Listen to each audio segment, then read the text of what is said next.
Swastiastu. Perkenalkan, nama saya Koma Wahyudaya Pradana dengan NIM 2211011101. Perkenalkan, nama saya Nikita Tayu Santiani dengan NIM 221101110007. Perkenalkan, nama saya Nyoman Aisyah Wisnayanti dengan NIM 2211011127. Perkenalkan, nama saya Yoyan Riki Saputra dengan NIM 2211011129. Di sini kami akan memperlihatkan cara pembuatan pejati, unsur-unsurnya, serta makna dari pejati. Selamat menyaksikan. Pejati berasal dari kata jati yang berarti sungguh-sungguh atau benar-benar. Dengan awalan pe sehingga bermakna kesungguhan yang sesungguhnya. Banten Pejati berfungsi sebagai sarana upasaksi dari ide Sang Hyang Widiwasa agar upacara yang dilaksanakan mendapatkan keselamatan dan keberkahan. Banten Pejati merupakan banten pokok yang paling sering digunakan dalam pelaksanaan pancayatnya. Banten ini dihaturkan kepada Sang Hyang Caturlokepala, yaitu Sang Hyang Iswara, Brahma, Wisnu, dan Siwa. Yang telah kami buat. Yang pertama, di sini ada daksina. Daksina merupakan tapakan atau stana ide Sang Hyang Widiwasa.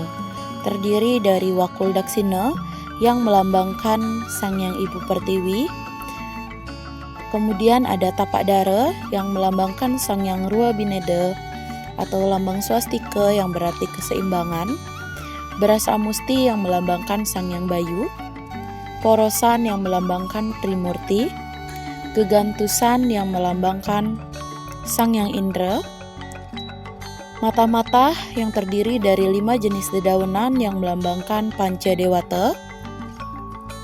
Pangi atau Kluwa merupakan simbol dari Sang Hyang Siwa Baruna atau Boma. Kelapa merupakan simbol dari Sang Hyang Surya atau matahari. Telur bebek merupakan simbol dari Sang Hyang Chandra atau bulan. Tingkih atau kemiri merupakan simbol dari Sang Hyang Paramasiwa. Benang tebus merupakan simbol dari Sang Hyang Aji Akasa atau awan.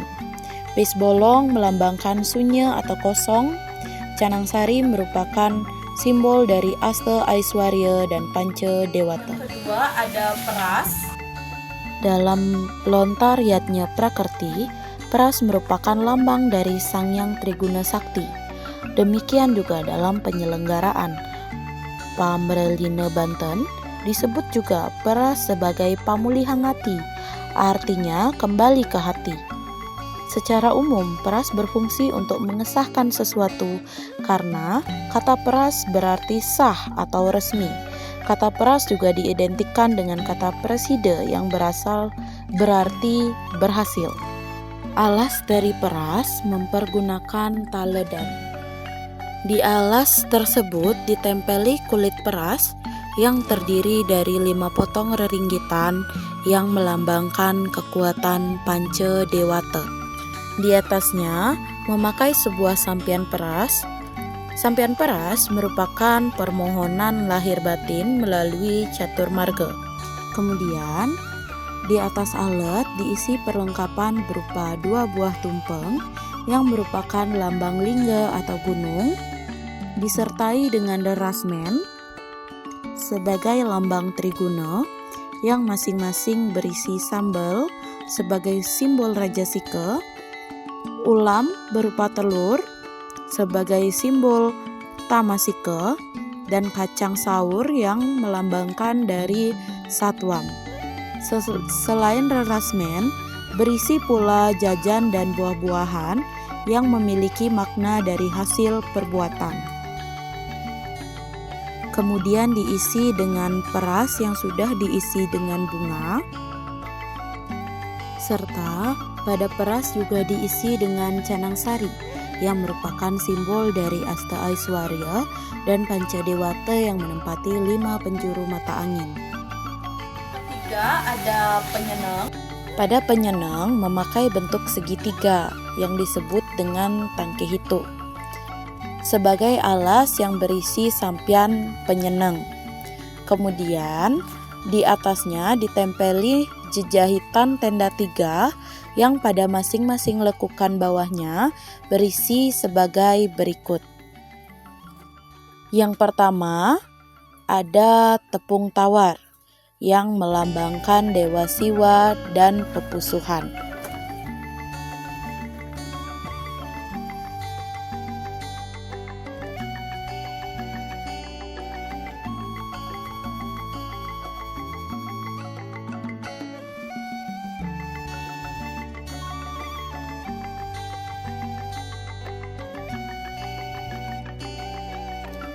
Yang kedua ada benang tebus putih yang merupakan simbol dari Sangyang Aji Akase atau awan. Kemudian yang ketiga ada beras yang melambangkan Dewa Brahma, kesuburan dari Sang Pencipta.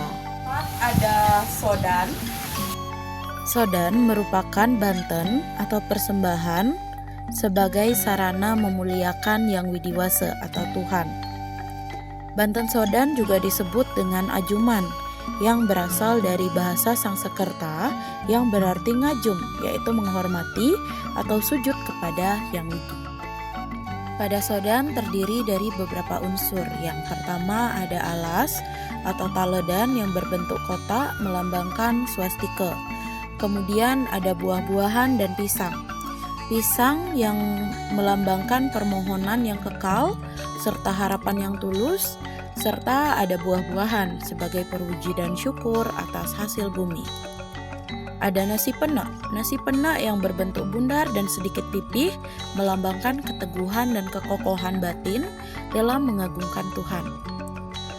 Ada rerasmenan di atas celemik sebagai perlengkapan sembahyang. Sampian atau plaus yang melambangkan keteguhan hati dan penyerahan diri totalitas kepada Sang Yang Widi. Kemudian ada canang sari yang merupakan simbol Asta Aiswarya dan Panca Dewata. Tipat nasi kelanan. Tipat kelanan adalah ketupat nasi yang berisi 6 buah. Kemudian diikat. Tipat ini diletakkan melingkar dengan ujung ikatannya berada di tengah. Kemudian di atasnya diletakkan tangkih itu sebagai tempat telur dan rerasmenan. Tipat kelanan ini merupakan simbol pembersih dan penyucian terhadap satripu. Keenam ada canang meraka. Canang meraka merupakan persembahan sederhana atau dapat juga disebut dengan canang rarapan. Persembahan ini sebagai oleh-oleh kepada ide Sang Yang Widiwasa. Maknanya, persembahan canang meraka ini merupakan ungkapan rasa syukur dan rasa terima kasih atas segala karunia yang telah diberikan oleh ide Sang Yang Widiwasa. Bertujuan untuk mempersembahkan kepada ide Sang Yang Widiwasa, berfungsi sebagai persembahan sederhana atau sebagai oleh-oleh. Kemudian yang terakhir ada segehan. Segehan Berumbun menggunakan nasi yang berwarna 5. Nasi kuning yang melambangkan buta jenar, merah melambangkan buta bang, putih melambangkan buta petak, hitam melambangkan buta ireng, dan berumbun melambangkan buta 3 sakti. Hal terpenting juga menggunakan bawang, jahe, dan garam, serta dengan menabuhkan berupa arak, berem, dan toyening. Dupa dipercaya membantu agar doa-doa disampaikan kepada alam suci, serta lanjaran atau rokok membantu menetralisir energi negatif. Sekian video dari kelompok kami. Kami tutup dengan paramawar santi. Om Santi Santi Santi Om.